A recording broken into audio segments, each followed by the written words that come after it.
জুলাই অভ্যুত্থানের সময় আওয়ামী লীগ কিন্তু দল হিসেবে, একেবারে আবার বলছে, দল হিসেবে ওই হত্যাযজ্ঞকে সমর্থন দিয়েছে।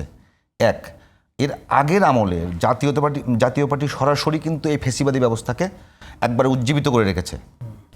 সেই জাতীয় পার্টি এখন সরাসরি যখন বলে একেবারে নেগেটিভ কথা, স্ল্যাং ল্যাঙ্গুয়েজে মানে মিটিং করে কথাগুলো বলছে, সাথে আপনি যদি বলেন যে মানে বিএনপির প্রতিষ্ঠাতাকে বিএনপি শহীদ রাষ্ট্রপতি বলে, তাকে স্বাধীনতার ঘোষক বলে, ওই গেল সময়গুলোতে কোনোভাবে কোনো গণমাধ্যম শহীদ রাষ্ট্রপতি লিখতে পারে নাই। তো সেই দলকে আবার আপনার বাক স্বাধীনতার নামে এই জাতীয় পার্টি এবং সুযোগ দিচ্ছেন, আসলে মানে সেটা কতখানি যৌক্তিক আমি সেটা একটু জানার চেষ্টা করি। ফ্রিডম উইদাউট রেসপন্সিবিলিটি এটা শুধুমাত্র জঙ্গলে থাকে। স্বাধীনতা, যে বাক স্বাধীনতার কথা বললেন না, একদম সরাসরি আপনার প্রশ্নের উত্তর দিয়ে শুরু করি। ফ্রিডম উইদাউট রেসপন্সিবিলিটি এটা শুধুমাত্র জঙ্গলে থাকে, মানুষের সমাজে থাকে না। আপনাকে যদি আমি অবাধ স্বাধীনতা দিয়ে দিই, এই প্রতিষ্ঠানে আগুন জ্বলবে 2 দিন পরে, কিন্তু মানুষ কাজ করে খাইতে পারবে?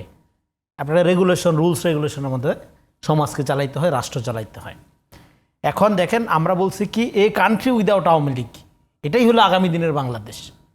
বাংলাদেশের রাজনীতির বিকাশ শুরু হবে কখন? যখন আপনি এই কান্ট্রি উইদাউট আওয়ামী লীগ এখানে পৌঁছাবেন, এরপরে রাজনীতির বিকাশ শুরু হবে। কারণ রাজনীতি এবং আওয়ামী লীগ দুইটা এক জিনিস না, এটা একটা লুটপাটের সিন্ডিকেট। ফলে আমাদের এই সমস্ত বুদ্ধিজীবী যারা আওয়ামী লীগকে একটা রাজনৈতিক সংগঠন মনে করে, মৌলানা ভাষায় কি নাম দিয়েছেন, নিখিল ভারত লুটপাট সমিতি। হ্যাঁ, তো আপনার এই লুটপাট সমিতিকে যারা এখন একটা রাজনৈতিক দল মনে করে এবং তারা বুদ্ধিজীবী, তাদেরকে প্রাইমারি স্কুলে পাঠান না কেন আপনি? আগে তাদের প্রাইমারি স্কুলে পাঠান। প্রাইমারি স্কুলে পাঠানোর আগে কারণ হইল তারা যদি এবং তারা যদি রাজনীতি কি এটা বুঝতে না পারে, তাহলে প্রাইমারি স্কুলে পাঠান। তারপরে সেখানে শিক্ষা নিতে যদি ব্যর্থ হয়, তাহলে আপনি হাসপাতালে পাঠান, আপনি চিকিৎসা করান। তা না করে আপনি টকশোতে আলোচনা শুরু করে দিচ্ছেন।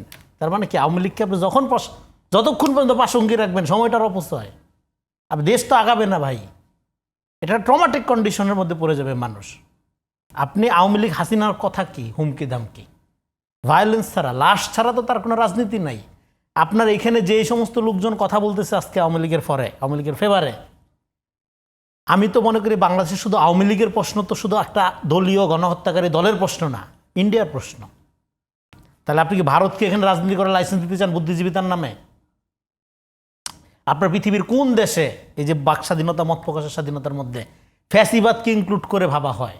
ভাই, আপনি এক বালতি দুধের মধ্যে এটাকে ময়লা সহ এটা কি চিন্তা করা হয় ছানা বানানোর জন্য?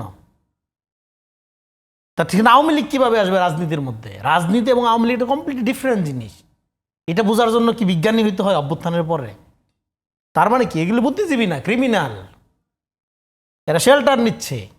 এই জন্য আপনি এখন ধরেন, আপনি একজন সাংবাদিক, সে এখন বলতেছে যে না, মত প্রকাশের স্বাধীনতার জন্য আমি শেখ হাসিনাকে প্রশংসা করে একটা কাব্য লিখবো, সেটা আমাকে লিখতে দিতে হবে, কারণ এটা আমার সৃজনশীল প্রতিভার বিকাশে বাধাহত করা যাবে না, ব্যাঘাত ঘটানো যাবে না। ও কি কবি? ও তো আওয়ামী লীগার। কিন্তু আপনি যখন ধরতে যাবেন বলবেন না, আমি তো কবি, আমি তো সাংবাদিক। করে আওয়ামী লীগ। যখন আপনি অপরাধের কারণে ধরবেন, তখন ও শেল্টার নেবে, সাংবাদিক, বুদ্ধিজীবী, হ্যাঁ, মত প্রকাশের স্বাধীনতা, কবি, সাহিত্যিক, এইসব নামে। এই জন্য আমি প্রথম যেই কথাটা বলছিলাম, আওয়ামী লীগের 3টা কার্ড আছে।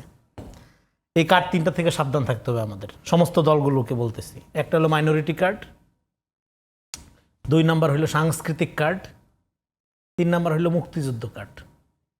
আওয়ামী লীগ কোনোদিনও বাংলাদেশে ব্যাক করবে না যদি আপনি এই 3টা জোয়ার কার্ড খেলা বন্ধ করতে পারেন। মাইনরিটি কার্ড সে প্রথম দিনই খেলছে, প্রথম দিন থেকে। এখানে ভারতের মিডিয়াগুলোতে আপনি দেখছেন হিন্দু বাড়িতে আগুন জ্বলতেছে খালি খালি, হ্যাঁ, সমস্ত দেশ আগুন জ্বলতেছে, মানুষ আগুন ছাড়া আর কিছু দেখা যায়নি তো ভারতীয় মিডিয়ায় বাংলাদেশের ব্যাপারে। এবং সব হিন্দু মুইরা সারখার পুইরা যাচ্ছে, সব হিন্দু। এ তো এই ন্যারেশন তারা উৎপাদন করার চেষ্টা করছে এবং ইন্টারন্যাশনালি এই বক্তব্যের জন্য তারা কোটি কোটি ডলার ব্যয় করছে ইউরোপ আমেরিকার লবিস্ট গ্রুপগুলোতে। তারপরে মুক্তিযুদ্ধের কার্ড তো সুযোগ পাইলেই খেলতেছে, সে এখনও খেলতেছে এবং সেইখানে এক শ্রেণীর বিভ্রান্ত ফ্যাসিবাদের ঘনিষ্ঠ বামদেরকে তারা কাজে লাগাচ্ছে। ফলে আমি এবং আরেকটা যেটা বললাম, এই যে সাংস্কৃতিক কার্ড, এখানে কি একটা বিষয় একটু ব্যাখ্যা করুন ভাই, যে আওয়ামী লীগের একেবারে সক্রিয় নেতাকর্মী কিংবা আওয়ামী লীগে যারা ছিলেন, ফেসবুক, বিভিন্ন ভার্চুয়াল মিডিয়াতে তাদের চাইতেও সবচেয়ে বেশি সক্রিয় বামরা। ডেফিনেটলি। এবং আমার সাথে লাস্ট শোতে যে নিয়ে আলাপ হচ্ছিল, আমি যখন বললাম এখানে বাংলাদেশে ইডিওলজিক্যাল কোনো ফোর্স ক্ষমতা থাকবে না, রাষ্ট্র হবে নাগরিক ভিত্তিক, ভ্যালু বেসড রাষ্ট্র হবে, মতাদর্শ থাকবে সমাজে, কিন্তু বাংলাদেশে গণতান্ত্রিক পরিবেশ বামরা নষ্ট করেছে। আমি বলতেছি এই সেই বামদের কথা যারা ফ্যাসিবাদ বিরোধী আন্দোলনে সক্রিয় অংশগ্রহণ না করে ফ্যাসিবাদের পক্ষে থাকার সিদ্ধান্ত নিয়েছে। তারা সবসময় শ্রেণী সংগ্রামের কথা বলে এদিক দিয়ে দেশে যে ফ্যাসিবাদ কায়েম হচ্ছে, মানুষের মৌলিক অধিকার ভোটাধিকার সহ মানবাধিকার নাই হয়ে যাচ্ছে, সেদিকে তারা কখনো ভ্রুক্ষেপ করে নাই, মনোযোগ দেয় নাই, বরং তারা এক কল্পিত শ্রেণী সংগ্রামের ধোয়া তুলে এখানে আওয়ামী ফ্যাসিবাদকে শক্তি জুগিয়েছে। এবং এরাই অসাম্প্রদায়িকতা প্রগতিশীলতার নামে চরম সাম্প্রদায়িক, চরম অসহিষ্ণু এবং এলিটিস্ট ব্রাহ্মণ্যবাদী বামপন্থাকে বাংলাদেশে মূলধারা করে তুলেছে, যে বামপন্থা রাজনৈতিক এজেন্সি হিসাবে সবসময় আওয়ামী লীগকে শক্তি জুগিয়েছে, সেটা শাহবাগ থেকে 24 পর্যন্ত। এটা উত্তর কি একটু এর কাছ থেকে নিব? তো আমি এখানে শেষ করে দেই তাহলে। ফলে এখানে বাংলাদেশে বামপন্থা বলে কিছু নাই তো, বাংলাদেশে যেটা আছে এটা নন পলিটিক্যাল বামপন্থা, এটা পলিটিক্যাল বামপন্থা বলে কিছু নাই তো। থাকলে তো জাতীয় মুক্তির সংগ্রামে, এই রাজনৈতিক সংগ্রামে যেটা ছিল তারা অংশীদার, তারা ফ্যাসিবাদ বিরোধী আন্দোলনের শরিক দল হিসেবে চলে আসে। এর বাইরে এখানে বামপন্থী আপনি কোথায় দেখেন? এগুলি সবই পটেনশিয়ালি ফ্যাসিস্ট, কারণ এখানে দ্বন্দ্ব চেঞ্জ হয়ে গেছে।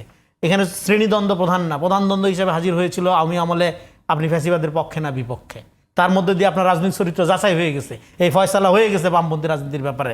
আমরা সিদ্ধান্ত নিয়ে নিচ্ছি 24-এ এখানে আর নতুন শ্রেণী, নতুন সাম্প্রদায়িকতা, অসাম্প্রদায়িকতা, রবীন্দ্র পূজা এগুলো দিয়ে চলবে না, মুক্তিযুদ্ধ পূজা এগুলোর দিন শেষ। আমরা একটা পোস্ট ন্যারেটিভ যুগে চলে আসছি। এটা একটু আপনার কাছে শুনি। একেবারে বিষয়টা হলো যে একেবারে মানে ইয়াংদের, একেবারে নতুনদেরকে সামনে রেখে সবাই ঐক্যবদ্ধ হয়ে যে বাংলাদেশটা গঠন করার মধ্যে শুরু হলো অভ্যুত্থানের পরে, সেখানে নতুন রাজনৈতিক দল এনসিপি এবং আপনারা যারা নতুন আছেন, তাদের কি কোনো জায়গাতে আপনাদের আচরণগত বা আপনাদের এটা কিন্তু একেবারেই জেনে বলবেন যে আপনাদের কি কোনো ভুল দেখতে পান আপনারা, যে সবাইকে ঐক্যবদ্ধ রাখার ক্ষেত্রে আপনাদের কোনো ভুল হয়েছে? না, ঐক্যের পরিবেশটা নাই, এটা সত্যি।